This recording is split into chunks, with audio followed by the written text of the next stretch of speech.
Well, thank you, Bob, for the generous invitation to see you, and thank you, Ilana, for organizing my visit. And thank you all for coming out this evening. I am going to talk about my new book, Africa Uprising, Popular Protest and Political Change. And before just to get started, I wrote this book with a colleague of mine named Adam Branch. And at the time, we both happened to be based at African universities. I was at the University of Dar es Salaam in Tanzania as a Fulbright visiting professor, and Adam was teaching at the University of Makerere in Kampala. And this was in the 2012-2013 academic year, and it happened to be a time in which there were a tremendous amount of protests unfolding in different parts of Africa. And so we became very curious as to why many of these protests, which we found to be absolutely fascinating, had generated so little coverage at the international level. And that led us to ask some very basic questions about African protest, including why has Africa been left out of conversations around protests worldwide? And we've seen in the past decade truly an outburst of protest activity across continents, across regime types, across economic levels. And so we were really struck at the fact that so many of the protests that we were observing were not being included in these broader analyses of popular protest. So one of the first questions we wanted to ask is what is driving the ongoing wave of African protests, what we refer to as the third wave of African protests, and I'll say a little bit about the first and second waves in a minute. We're also very interested in asking the question of what is distinctive about African protests. And finally, we want to try to understand African protest in relation to other protests elsewhere. So what can be learned through a study of African protests? So let me just say a little bit about these previous waves of protest, because the way we went about trying to define what is distinctive about African protests is by looking at earlier periods in which we saw similar outbreaks of a protest in Africa. And the first distinctive wave of protests that we pay attention to in the book are a set of protests that unfolded in the 1940s and 1950s all the way into the 1960s that were largely geared around anti-colonialism. These were protests that largely sought to bring about independence for African states from European colonialism. And much of this was in response to a broader wave of anti-colonial agitation that took hold across the world, or across the colonial world, in the aftermath of World War II. This was a very important set of protests for us because it set in stone a certain debate that we think is very important into the current period, and that is the question of using violence or nonviolent strategies in order to bring about political change. And this is a very seminal set of debates that unfolded during this period. Most prominently was the debate between Kwame Nkrumah, who was the leader of a movement in the Gold Coast, what is now known as Ghana, and was a great fan of the Indian activist Mohandas Gandhi, and Frantz Fanon. And it's who was a Martinican who participated in the National Liberation Front in Algeria. And it's a very interesting debate in that Nkrumah was the first sort of political figure in the African context who was able to bring together a wide variety of constituencies together into a single movement to challenge British rule in the Gold Coast very successfully. And based on his experience, he became the great advocate for nonviolent strategies as a tool for African liberation. But Fanon comes along a little later. By the 1960s, Fanon, in the Algerian context, starts challenging this assumption that nonviolence is the only strategy to bring about liberation in the African context, and he advocates for a more violent path of resistance. And his critique, which is absolutely fascinating to read for any of you who are interested, challenges Nkrumah's positioning of nonviolent strategies as the only option for independence. Fanon instead suggests that nonviolence is of only a limited utility, depending on the context of the struggle itself. And I'll talk more about that in a little bit.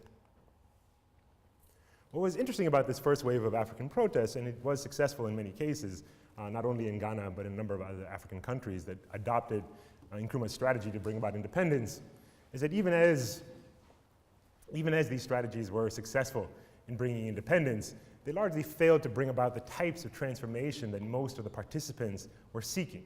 Right? The promise of independence was one that was largely unsuccessful in bringing about the types of transformations in economic and political life that the vast majority of the protesters were demanding. And we see this very paradigmatically in the case of Ghana itself. For those of you who know the Ghanaian case, once Nkrumah does come to power at the head of this broad coalition of different social forces, he quickly sets about demobilizing the same popular constituencies that had made his nonviolent movement so potent, right? And very quickly, Nkrumah transforms from this great figure of African liberation into a more traditional African despot, right?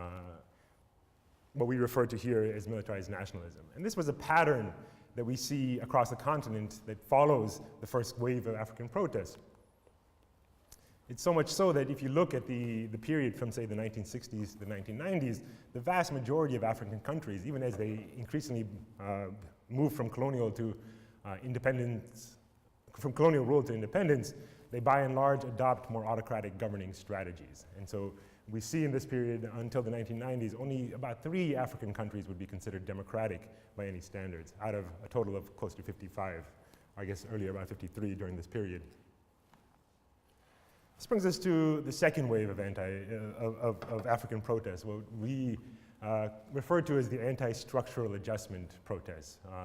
This was a very fascinating wave of protests that starts to take hold in the mid-1980s and continues into the early 1990s. It's partially related to the end of the Cold War and the declining significance of the Soviet Union. It was fairly widespread, even though it was concentrated largely in the West African sub-region. In 1990 alone, for example, there were 14 popular uprisings across Africa. And these protests were remarkably sophisticated in terms of the types of political processes that they unleashed. Essentially, what happens during this period is that you have a variety of economic crises that force African countries to turn to the international financial institutions for loans.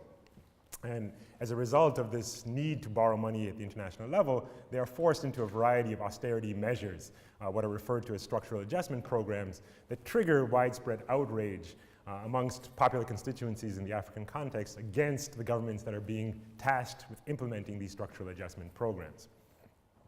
The outcome of these protests are very interesting. They led to a very fascinating set of conferences referred to as the sovereign national conferences. And the idea behind them was in many ways transformative, at least had the potential to be transformative. Essentially what happens here is that a variety of different constituencies from within each of these societies comes together in these vast conferences, and the basic idea was that they would have the opportunity to fundamentally rewrite the constitutions of their own countries. In other words, the conferences, once they begin, declare themselves sovereign. And the idea is through this process, you would create a constitution that more accurately reflects the demands of the vast majority of the protesters for fundamental transformations in social and political and economic life in the African context. But as these conferences are starting to unfold, a very interesting dynamic takes place. Essentially what happens is you have a variety of opposition parties who move to the center of the sovereign national conferences. And instead of taking seriously the demands being put forward by a variety of African constituencies, they instead suggest that what these protests have always been about, what the sovereign national conferences should be about, is the introduction of multipartyism. Right? And they are successful in transforming these protests away from a broader claim for a radical transformation into a more narrow process of multi-party elections. Right? And this was a very successful set of protests if measured by this standard. Right? If we look at the effect of the anti-structural adjustment programs, protests in the 1980s and 1990s, we see that they did in fact trigger a broad process of democratization in the African context, so that by 2007 you have about 20 countries that are rated as being democratic by a variety of measures that do these kind of things, and an additional 40 African countries that hold some form of election, so that they're not considered to be democratic, but they are thought to be democratizing, right? And this is just sort of the source from which we get these statistics. It's something called the Freedom House database that measures levels of democracy throughout the world. What we've seen, though, is that the process of democratization, once again, like the process of independence, has largely failed to bring about the type of transformative change that both earlier waves of protests seem to be demanding. Right? And so again, in this current period, we see a disillusionment with democratization, just as in an earlier period, we saw a disillusionment with independence itself. Right? And as a result, we've seen that there have been rollbacks in the democratization process of African countries, and we've seen a corresponding decline in the number of African democracies. That brings us to the third wave, what we refer to as the third wave of African protest. And here, we really trace its origins, and I'll present some more empirical evidence around the third wave in a minute, as starting around 2005 and continuing into the current day. If we look at this empirically, there's about over 40 African countries that have experienced popular protest since 2005, and in this we are including the very famous North African protests, what is commonly referred to as the Arab Spring, and I'm happy to talk about this later, but for us it's very important to look at continent-wide trends and not to adopt the colonial distinction between Northern Africa and Sub-Saharan Africa. Instead, we prefer to speak of all of Africa in our book. Most of these protests have a pretty common pattern. They initially emerge as responses to specific crises, whether electoral crisis, the stealing of an election by an entrenched incumbent, or commonly, and you may have heard about these, in response to some sort of economic crisis. In some cases, these are often referred to as food riots, and I'll talk more about why we don't like that type of language and instead prefer to emphasize the political dimensions. One of the key things that we found in the context of studying African protests is that there's a very clear pattern of dismissing African protests as riots. And this sort of got to the core theoretical contribution that we seek to make in the book, which I'll talk about in a minute. But that is, why is it that so often in the African context, protests can be dismissed as mere rioting, right? Instead of being thought of as the political processes that we prefer to understand them as. And largely this is a result of the fact that they appear to outside observers as inchoate in terms of articulating a specific agenda, right? There's a tendency for people who study protests to want to see protest movements articulating clear agendas and then measuring whether a protest is successful or not based on whether they achieve the objective that they have defined, right? And in many cases in the African context, it becomes very difficult to identify what this clear objective is. Unlike the earlier waves where you actually had a clearly defined agenda for the first wave of protests, which was independence, and the second wave of protests, which was democratization. Right? And this has led to perhaps what we think is the fundamental reason why African protest tends to be dismissed, and that is that it's often framed as being apolitical, as being driven by some other agenda. Right? There's a set of assumptions that characterizes both the media coverage of African protests as well as the academic literature on African protests that often assumes that Africa is too rural, that it is too poor, or is too ethnic for popular protests to really take place. And I'll talk more about this in a minute. Just to give you a sense of the scale of the protests, here is just a list of the protests that we were able to document. When we speak of popular protests, I'll explain this more in a minute, what we're not including here are protests that are very narrowly articulated, right? So we're not talking about protests held, for example, by labor unions over wages, or by specific ethnic constituencies over ethnic-specific issues, or by opposition parties who are seeking to advance a particular opposition agenda. Instead, what we're talking about here are popular protests, and I'll try to define that more clearly in a minute.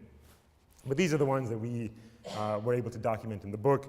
To give you a sense of what this looks like, here are those same protests arrayed on a simple graph.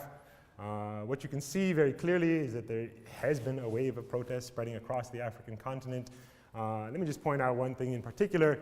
If we look at 2011, which is, of course, the year of the famed Arab Spring protests, in fact, it represents the crest of this wave rather than its start. Right? And this was a very interesting finding for us because in contrast to many of the sort of op-eds and media pieces that were coming out during this time, we didn't understand the protests that followed the Arab Spring as being triggered by the Arab Spring protests alone. Instead, we understood the Arab Spring protests in relation to a broader wave of African protests that predates the Arab Spring by at least 5 or 6 years.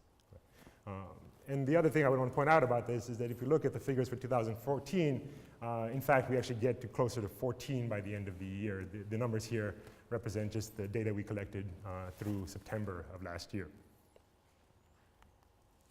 So let me talk a little bit about what we think is driving this broader protest wave. And there are a number of structural factors that I think are very important in terms of understanding what is the commonalities across African countries that seems to be producing a similar set of political dynamics. The first, as you probably heard, and what is often used to put forth a specific narrative of African politics in the contemporary period, has to do with the rates of economic growth that have been unfolding across the continent, which by any standards have certainly been impressive. If we look at this across the continent again, we see that since 1995, over 80% of African countries have experienced rates of growth at 3% annually or higher. In some African countries, of course, we see rates of growth that have been amongst the highest in the world in places like Mozambique and Angola.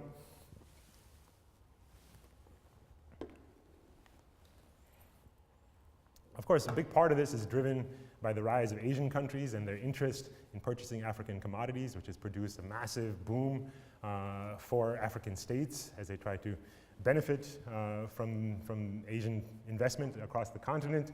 Just to give you a quick statistic about the significance of Asian investment in the African context, since 1990, exports to and imports from Asia have grown more rapidly than any other region. Asia now buys a larger share of Africa's exports than the US or the European Union, which have traditionally been the dominant trading partners with African countries. Another structural factor that, of course, is very significant here is that you have what's often referred to as the youth bulge. About a third of the working population is in the 15 to 24 age group. This is driven by a huge number of factors, including, amongst others, the HIV/AIDS crisis across the continent, which has killed off many members of the older generation, leaving the continent disproportionately young by international standards. And you also have had a massive increase in urbanization across Africa.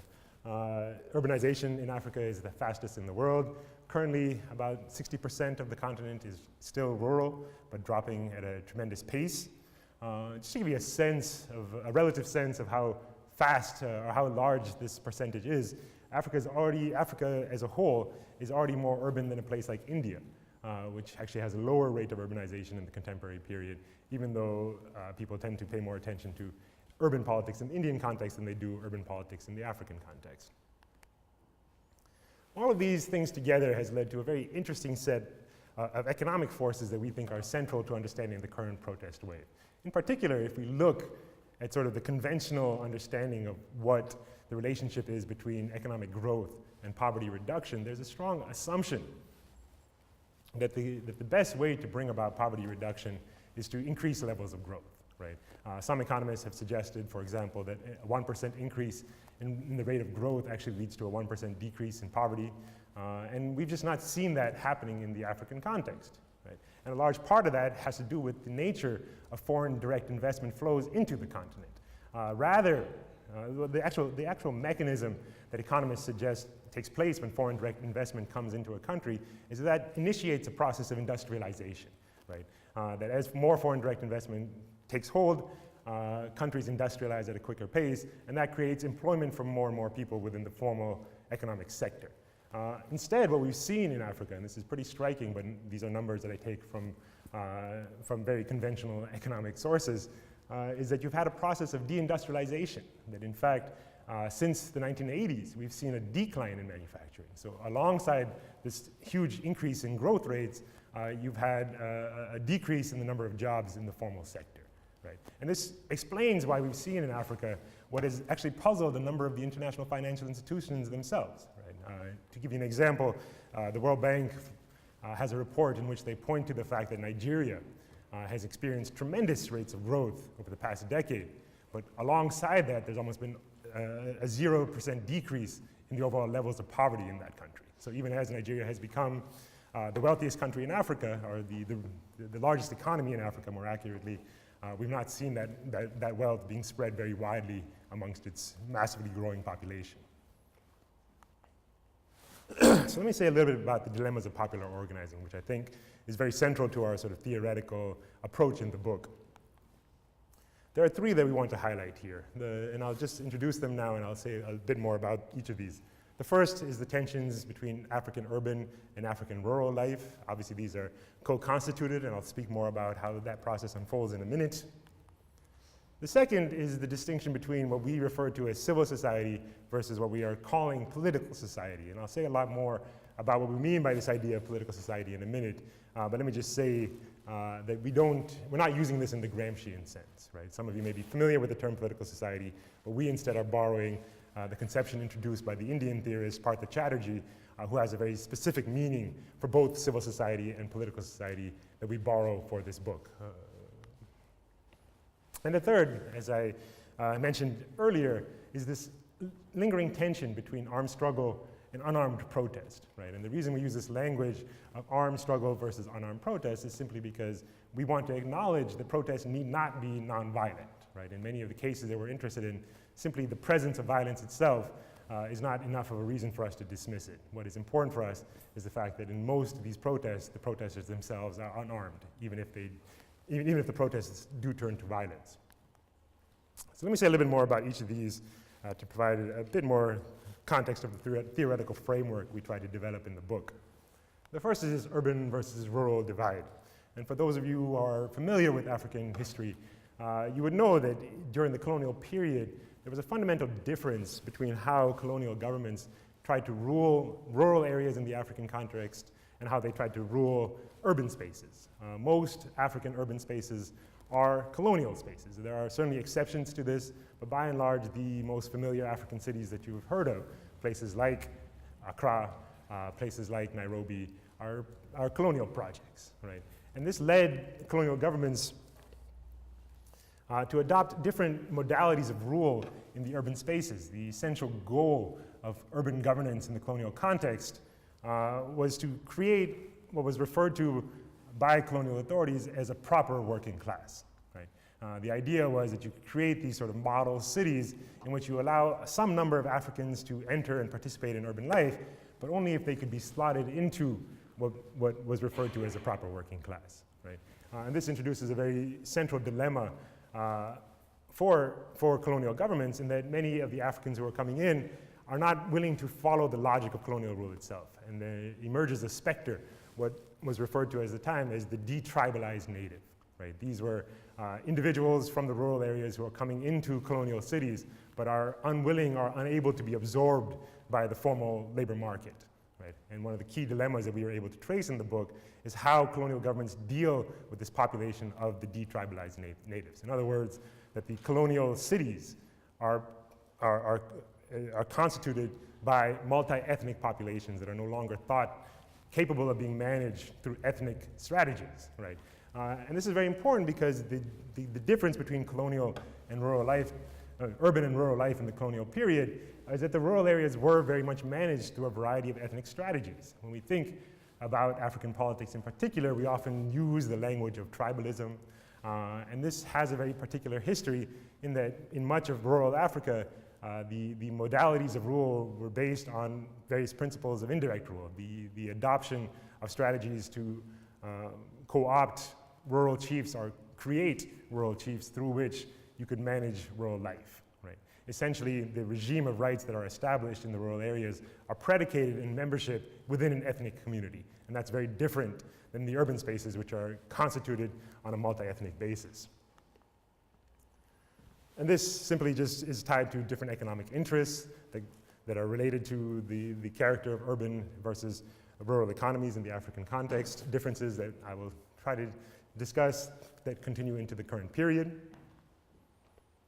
And this created the first fundamental dilemma for African protesters, right, our African protest movements. And that is, how do you coordinate a national agenda that can represent both the urban and the rural? And this dilemma has only really been solved perhaps one time in the African context, and that was during the anti-colonial period, where you had nationalist parties like that of Kwame Nkrumah in Ghana, who were able to really bring together both the rural and the urban constituencies around a common platform of independence.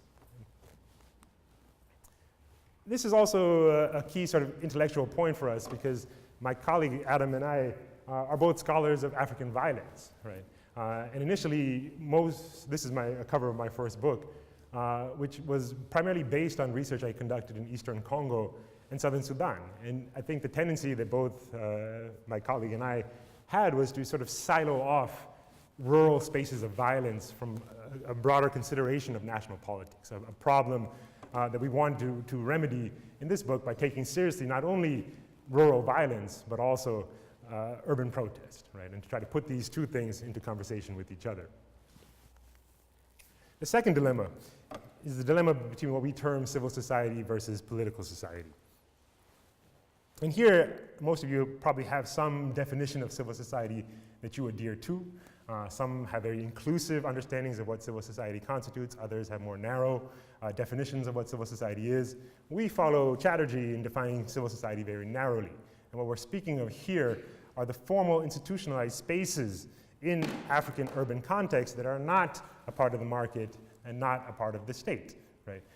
So we follow civil society language, but we're not speaking broadly here. What we're talking about are the formal organized sectors. In other words, in most African cities, what we're speaking of are things like labor unions, things like non-governmental organizations, things like student unions and faculty associations that often have been very important drivers of transformation in the African urban context since the colonial period.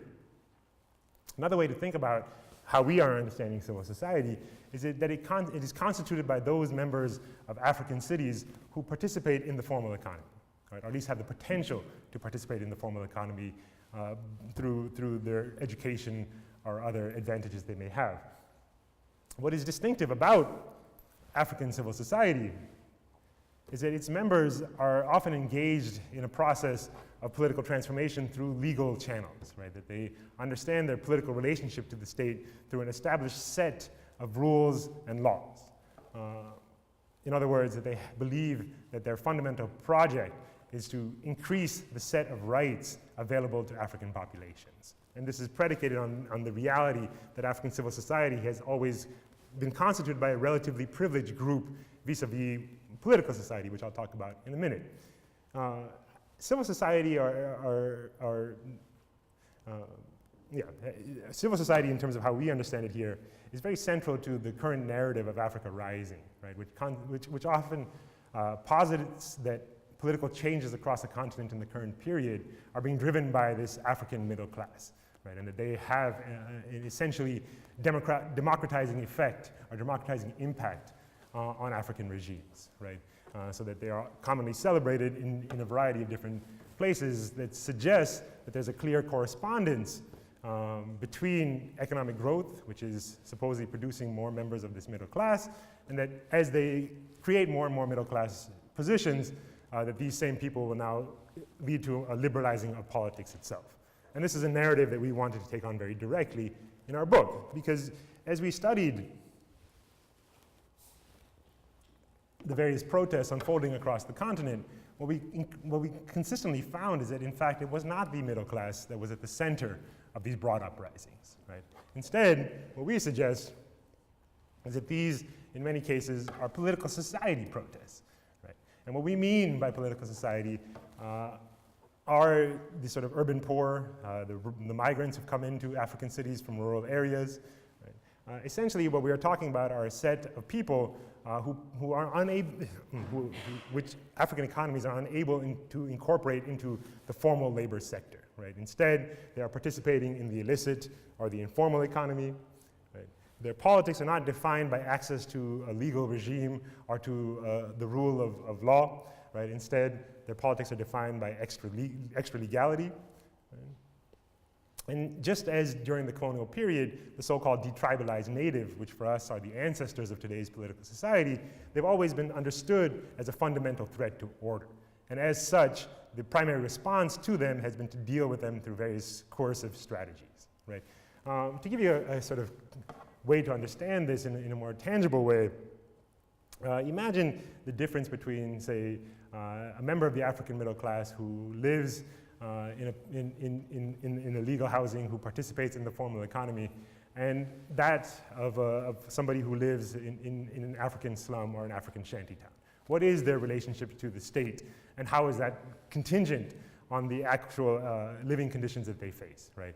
Specifically, if you can imagine a scenario in which somebody in the slums is robbed to whom would they turn to for relief? Right? And it's very unlikely that that individual would look to the legal authorities for a resolution. If they were to try to go to the local police, they may face, instead of some form of justice, they could face further harassment, they could face further demands for payment if their legal status within the city is not correct. They could be chased out of the city itself, right? And that, we believe, is fundamental to distinguishing the relationship between civil society and the state and what we call political society and the state, right? Your relationship to the political authority is often determinative of the types of politics that you want to engage in. In other words, when we look at civil society protest in the African context, it has often been reformist in character. It has often sought to hold African states accountable to some putative realm of law. Whereas political society protest is rarely defined by a clear set of demands tied to a legal regime. Instead, it tends to be inchoate. It tends to not follow the practices that are associated with so-called civil society protest, and hence is often easily dismissed. Right? And again, this raises the question of how to bring together political society with civil society around a common political agenda. Because for us, what makes popular protest most potent is when these two constituencies are able to come together and articulate a common agenda. And we have seen this at various points through African history. Certainly during the anti-colonial protests this occurred. It also occurred during the second wave of African protests, when you had a variety of political society constituencies that were brought into the Sovereign National Conference process, even as they were quickly marginalized once these conferences actually began. The final dilemma is armed struggle versus unarmed protest. If we look at this sort of empirically, there's a common tendency to understand African politics through the lens of violence, but just to give you a sense, violence in the African context has been in decline. It sort of peaks towards the end of the Cold War period in the early 1990s, when you had a number of different regions of Africa that were affected by a variety of violent conflicts, but it has in fact been declining ever since, which makes Africa more normal in regards to the rest of the world, where we've seen a similar pattern of a decrease in overall levels of violence. Since about 2008, we've seen violent conflicts in about a quarter of African countries. This is, again, perhaps too much, but certainly not a continent-wide phenomenon by any means. The fundamental dilemma between the question of armed struggle and unarmed protest is that armed struggle has been proven effective at bringing about regime change, right? But it has largely been unable to bring about democratization. So what we've seen most recently, for example, in the Libyan context, we see very effectively that armed struggle was able to bring down Gaddafi in that country. But it has certainly not triggered any sort of broad process of democratization. Right? So even as it may be politically able to bring about regime change, again, this quest for a fundamental reordering of political and economic life is one that armed struggle has largely failed to achieve in the African context. And so then the question becomes, can unarmed protest go beyond the limitations of armed resistance? Even as armed resistance has declined overall, it still remains a potent option that many communities are considering, right? And as we'll see here, the question for us is, well, if this current wave of unarmed protest is unable to bring about the types of transformations, might we see an increase in violent struggle on the African stage? So let me talk a little bit about some of the cases that we looked at in the book. We actually look at 4 cases, and I'll talk about 3 of them here somewhat briefly, so we can have time for a Q&A. The first is a set of protests that unfolded in the Nigerian context in early 2012, what was referred to as Occupy Nigeria, right, in line with other Occupy protests around the world. The initial trigger for this protest was an increase in the price of fuel that actually was brought about by the regime in December of 2012, when many people had actually left the cities to return to their traditional homelands. The fuel price hike was announced, and that triggered widespread outrage amongst political society. And what we saw very quickly is that as people started taking to the streets, a variety of civil society actors stepped into the protests and tried to give them some sort of form, right? These were the largest protests in Nigerian history. The only other protests that have come close to the Occupy Nigeria protests were the pro-democracy protests in the 1990s, which some of you may be familiar. But unlike those protests, these protests were in fact stretching across the entire country. They crossed a number of traditional divides in the Nigerian context, the divide between the urban and rural, the divide between North and South, and the divide between Christians and Muslims. What's very interesting about these protests is that very quickly after the protests began, with people simply just taking the streets and calling for regime change, you had a number of civil society actors who stepped in. Most prominently, the labor unions and something called the Save Nigeria Group, which was a group of human rights organizations that came together under the leadership of a pastor who sort of jostled with each other over who would be the leaders of this new movement, right? The labor unions, of course, have historically been amongst the most capable of civil society actors in the Nigerian context, and they really put a lot of emphasis in trying to dramatically increase the scale of these protests. But as has been true of Nigerian labor for at least the past couple of decades, the types of demands that they were making were largely reformist in nature. What they understood the protests as being was a demand that the fuel price hikes be immediately reduced back to the pre-hike prices, right? Whereas the political society constituencies, as well as the Save Nigeria group, were calling for the overthrow of the regime itself. And so you see this split emerging within the protest movement, within civil society itself. With, on one hand, labor calling for essentially a fairly minimal compromise from the government to reduce the price of oil back to the pre-hike price, and the Save Nigeria group throwing its support behind the broader masses, the political society itself, and calling for a change in the regime. After 6 days, this division actually bursts into the spotlight, and the Nigerian labor groups actually withdraw their support from the protests, right? They engage in a set of secret negotiations with the regime of Goodluck Jonathan, during which Jonathan promises to reduce the price of fuel, but not to take it back to the original levels, but to bring it back somewhere in between the new level and the old level. And based on that, Nigerian labor decides to call off the protests, right? And so this protest that literally included millions of people across the country, after 6 days, collapses, right? Because no other actor is able to give it form. And this has traditionally been the role of civil society actors, is giving it a sense of scale, even as they often misread the politics itself. What's very interesting about these protests is the way in which they opened up new types of imaginative possibilities. And this is, in fact, perhaps one of our central contributions in the book, is to say that, even as protests may not achieve their specified objectives, that it is incorrect to simply dismiss them, right? Because it is through this process of protest that new political possibilities are opened, right? And we see very centrally in the Nigerian case that artists were often the ones who were trying to give vision to the anger within political society, right? Calling for new ways of thinking about what is possible in the Nigerian context itself. There was a very interesting set of dynamics that I think is very important to understand why it is that civil society often tends to pull back from endorsing the more radical aspirations of political society itself. And that is the relationship to rural violence. In the Nigerian case, of course, the existence of a group called Boko Haram, which most of you probably know, it is very difficult to tease out what exactly Boko Haram's relationship to the protests was, right? And it largely depends on which narrative you believe. One narrative that we uncover in the book suggests that Boko Haram had actually sent signals to the protesters that they would not attack any gatherings held by the protesters, right? And in fact, in many parts of Nigeria where you actually have a significant presence of Boko Haram, there were never any attacks against protesters in those areas. On the other side, one of the key justifications that labor gave as to why they agreed to the demands put forward by the Jonathan regime to cancel the protests was that Jonathan actually told labor leaders that they had credible intelligence suggesting that Boko Haram was going to attack the protesters, right? And it was because Jonathan suggested that that Boko Haram was going to attack the protesters that he supposedly called out the military.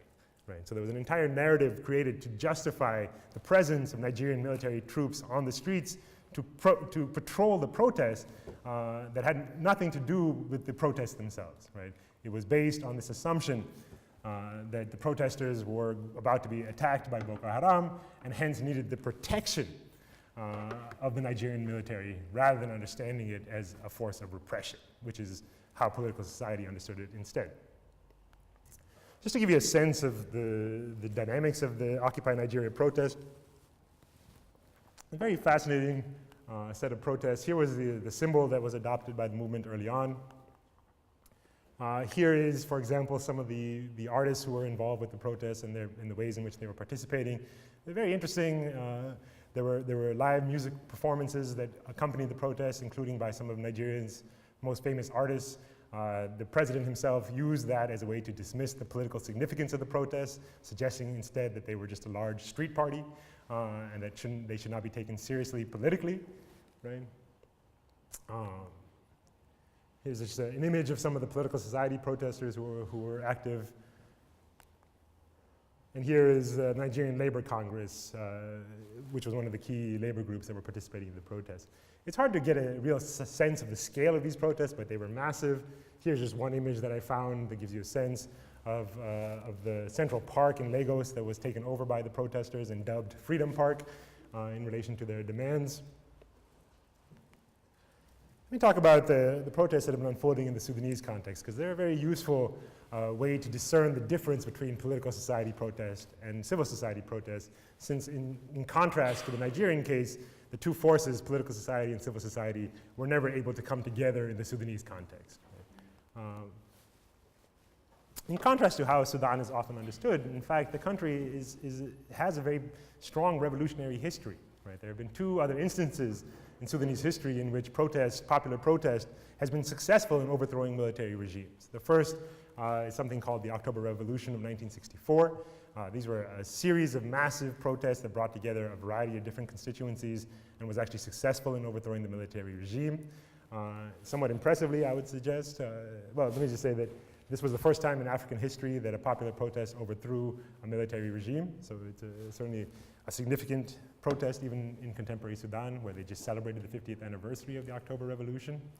But they did it again in 1985. So you had something referred to as the popular uprisings, which once again overthrew a military regime as a result of this huge popular protest. The most recent set of protests have largely unfolded since 2009, and I won't go too much into the details here, but part of the reason that these protests have emerged were related to the signing of the Comprehensive Peace Agreement between South Sudan and North Sudan, which called for national elections as one of the criteria for the end of the civil war. Right? These elections triggered interest among student groups to try to engage in a variety of voter education campaigns. The vast majority of Sudanese had never participated in an election before.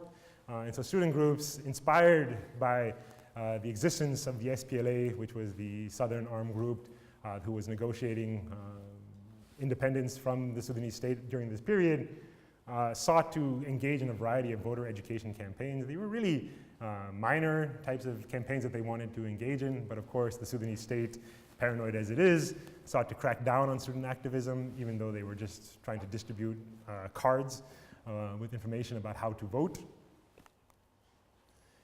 And by 2011 and 2012, you started to see more engaged processes of student protest. Right? You actually had a number of very creative protests throughout the Khartoum region in which students sought to catalyze a broader movement. They consistently went out into the streets. Some of these protests went on for weeks, with students taking to the street every Friday and engaging in a variety of creative actions. But despite their repeated attempts to reach out to the broader society, they were largely unable to mobilize political society itself. And I'll say more about political society in a minute. What you see instead is that in 2013, you have another series of protests, right? And these are very different than the student protests of 2011 and 2012 along a number of different dimensions, right? Most prominently, perhaps, is the spatial dimension of the protests themselves. So if the 2011 and 2012 protests were characterized by students participating in protests in the central Khartoum region, these protests in 2013 largely unfolded on the peripheries of Khartoum itself, right? For those of you who have never been to Khartoum, it's a really fascinating city in that you have this vast emergence of slums and shanty towns around the ring of Khartoum itself, right? And most of these slums have been filled with people fleeing counterinsurgency campaigns in other parts of Sudan itself. So you have a huge number of people who've come into Khartoum from places like Darfur, places like Blue Nile, Kordofan, the Nuba Mountains, and they have settled into these shanty towns, essentially, around the edges of Khartoum, where they exist in a very tenuous sort of relationship with the broader city, right? I had a chance to visit some of these camps in August, and the conditions there are truly dire, in contrast to people who live more in the central parts of Khartoum, where life is actually fairly decent in comparison. The protests that broke out in 2013 were tied to, again, very fundamental livelihood questions. Khartoum experienced a widespread flooding during this period, right? And there were a number of aid supplies that were donated to the Sudanese government by governments in the Gulf.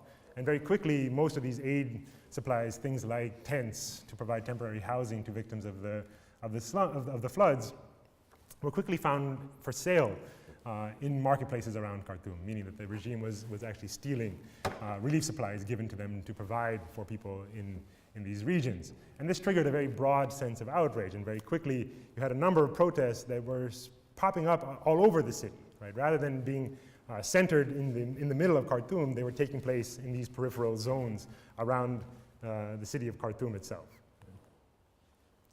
And this was very confusing for the Sudanese regime, because the Sudanese regime itself assumed that the protests in 2013 were similarly being organized by the student activists, right? And so they sought initially to crack down on students because they assumed that the students were behind the protests occurring within political society.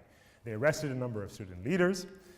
They also did things like shutting down the internet, and despite their best efforts, they were largely incapable of stopping the protests, right? And this was largely because the students had nothing to do with the protests that were breaking out in the Khartoum slums. They were being driven by a different set of logics, and they weren't following the typical organizational strategies being implemented by the Sudanese government, by the Sudanese students. This is, I think, a very interesting difference between how political society and civil society protest was treated by the Sudanese state, right? If we look at the protests that unfolded in 2011 and 2012 by students, the government response was to crack down on occasions, but overall there was a sense of tolerance of student activism, right? Students were allowed to organize on a weekly basis. At certain points, the government would use coercion to stop the students from protesting, largely through pro-government militias who cracked down on students. Certainly students were beaten, many were arrested, some were killed, right? But over the course of 2 years in which you had multiple protests occurring across multiple weeks, only about tens of students actually died as a result of their political actions. Now, of course, tens of students is tens too many, right? But this is very different than what happened when political society protests broke out. Right? The first strategy that the government tried to use, and one that I think sort of epitomizes the difference between political and civil society, is to try to discredit the protests. Right? Very quickly, the protests were dismissed as being organized by, I won't say the word, but gangs, right? Racialized gangs in particular, right? A way to set off these populations existing in the margins of Khartoum, and they were referred to as riots. Right? And in fact, some of these protests were violent. A number of gas stations in particular were targeted and set ablaze by protesters. Right? There's different ways to understand the targeting of gas stations. We can see that as a form of rioting, or as other Sudanese told me, most of the gas stations were targeted because they are often owned by members of the regime itself. Right? So there is a certain type of politics to violence within protest itself that is often dismissed because we tend to only see the violent dimensions. The other thing is a quote that somebody told me or provided to me in response to the question of what the difference was between how the government responded to the students and how they responded to the political society protests. And this gentleman simply said, they use snipers, right? Meaning that the response to the protests was far more coercive when it was occurring within political society. And if we look at the casualty figures, you can see very clearly that there was a huge difference between how the government responded to political society protests and how they responded to the earlier student protests. In the protests that unfolded in 2013 amongst political society, protests that only lasted less than 10 days, you had about 200 people who were killed, far more than the tens of students who were killed over 2 years of protesting in 2011, 2012. I visited one market in Khartoum where some of these protests were unfolding, and in that market alone, 20 people were killed in a single day. And it was largely presumed that the strategy that the government was using to contain political society protests was to embed within these communities members of the secret police, right? And so the whole area, even as you couldn't see any signs of the state anywhere, there was no governmental services, there was no water, there was no electricity, the assumption was that everywhere there were agents of the security apparatus of the state. And hence, there was a very strong limitation on people's willingness to even talk about the protests that unfolded the previous year. Again, just to give you some images from these protests, these are pictures of female protesters. Women have often been at the center of the student protests in particular. This is one of the key movements that emerged amongst the students, something called the Garifna movement, which means we are fed up in Arabic. And these are some of the sort of creative ways in which the protesters have been trying to highlight their message. Very thoughtful. They have an internet campaign where they have created images of participants in the protests in Sudan. Here is one of the protests that unfolded. Again, a fairly large crowd, but not nearly enough to try to threaten the regime itself. All right, let me just talk briefly about one last set of protests that we talk about in the book, and that is what is referred to as the walk to work protests in Uganda. This is a very interesting case since it largely didn't receive much attention in the West, but is a set of protests that were unfolding in one of the closest allies of the United States, and we'll see how that matters in a minute. Maybe? Okay. Just to give you a little bit of backdrop here, Uganda has been ruled by a single government since 1986, what is called the National Resistance Movement. Since then, you've had a massive increase in the size of Uganda's largest city, Khartoum. We've had a huge number of rural to urban migrants coming into Khartoum, and the state has largely failed to establish structures that can provide or meet the needs of this population. Instead, we've seen an increasing authoritarianism and militarization of Ugandan politics, accompanied by large-scale corruption. There have been elections, and this, I think, speaks to the problems of treating elections as some sort of cure-all for Africa's woes. Right? There certainly have been regular elections held in the Ugandan context, but they're often characterized with high degrees of bribery and intimidation. And a large part of this is the failure of opposition parties to galvanize a broader political movement against the regime. And all of this has been endorsed and funded by international actors, in particular the United States, which has often used Uganda to fight a variety of proxy battles throughout Africa. Right? Just to give you some images of what these protests have looked like, they were tied to a specific election that occurred in 2011 between Yoweri Museveni, who is the long-term president of Uganda, and Dr. Kizza Besigye, who emerges as the leader of the opposition movement. Right? And as we'll see here, Besigye comes to take on kind of a symbolic character wherein political society starts to lend support to Besigye, not because they buy into his vision of politics. Besigye is a long-standing political operator in the Ugandan context, but because he becomes a symbol against the regime itself. Right? Just to give you a sense of Besigye's urban support, you see that he was able to draw huge numbers of crowds out into the streets during this campaign. In contrast, here was Museveni's electoral campaign. This is very open and obvious. He's actually passing out envelopes of money to rural constituencies who comprised his primary base of support. And this is well documented in the Ugandan newspapers. Nothing subtle, nothing secretive. It's all very open. What happens very quickly in 2011 is that the opposition is able to galvanize a broad protest movement. And in response, the Museveni regime actually bans protest. Right?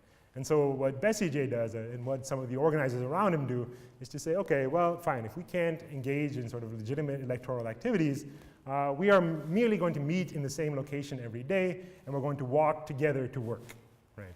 And hence the name of the protest, the Walk to Work movement. And as they start to walk, people, largely from political society, start to join together with this movement, and it swells into these massive waves, right? Literally tens of thousands of people marching together through the streets of Kampala, in perhaps direct violation of the ban against protest.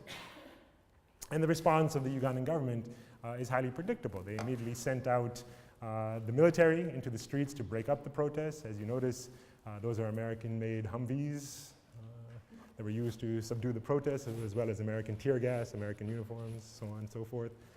This is the streets of Kampala. Some of you may have been there. It's pretty striking how much the protests transformed the city itself. I'll give you a sense of the violence used to crush the protest movement. The government even targeted Besigye himself, and he was attacked and beaten and sent to the hospital. And the effect of all this repression was to largely force the movement to peter out, right? And so very quickly, the movement, as big as it got and as close as it came to overthrowing the Museveni regime, coercion proves to be a very effective strategy in crushing the protesters' energies. And the response since then has been to transform Kampala into something like a garrison city, right? Unlike, say, even 5-6 years ago, if you happen to visit, there is a very noticeable increase in the presence of militarized forces on the streets, and a large part of this is to prevent political society anger from bubbling over once again into a wide-scale protest movement. So just like we saw in the Sudanese context, it's coercion that is largely determinative of the success or failure of these different protest movements, and not directly tied to the character of the movement itself. This has a long tradition in the African context, right? Here's a picture from going back to the colonial period of a militarized police force that was used to deal with the problematic detribalized natives who were getting out of control in a variety of different contexts. But the other strategy that African governments have used to try to crush protests is the language of development. And some of you may recognize this image. These are streets in Addis Ababa, which had its own outbreak of a massive protest in 2005 tied to an election.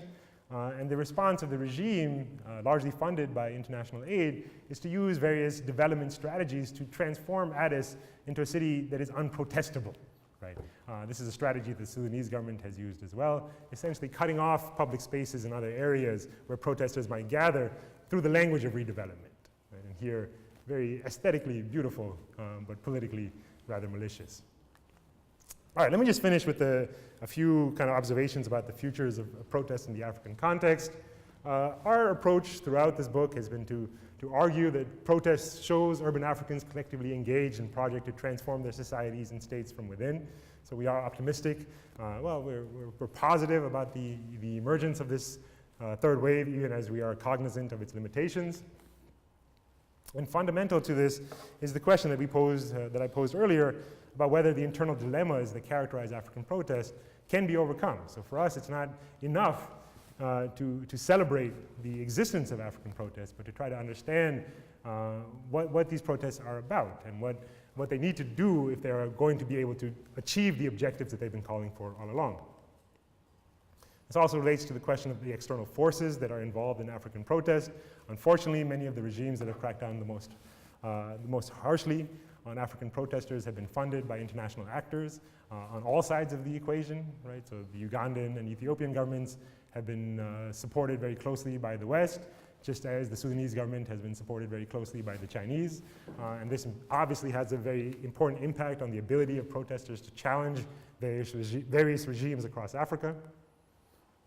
The question that we ask throughout this book, because we recognize that most of these protests have not succeeded in the traditional sense, is whether there are new political visions emerging. This is very important for us. It's important, I think, for many African populations who, as I mentioned earlier, are disproportionately young. If you think about places like Uganda or Sudan, two of the cases that we pay attention to the book, the regimes have been in power since basically the late 1980s. In other words, entire generation of youth in Africa has only known a specific leader. And what we see now for the first time is that there are new political visions emerging, right? In Khartoum, when I was there in August, it was very striking to me that people very, very openly speak about what a post-Bashir Sudan would look like, right? And that is a type of conversation that couldn't even take place just a few years ago, but now is commonplace across the city. Even as most of these constituencies disagree on what the future of Sudan should be. The fact that they can speak about a post-Bashir Sudan is significant. And of course, the final question that we would pose is that if these protests continue to be repressed and they are unable to achieve any sort of transformation of the broader political and economic context, will African populations return to violence as perhaps the only remaining solution through which to bring about political transformation, a development that I think we all agree would be a most unfortunate one. And I'll leave it at that. Thank you very much.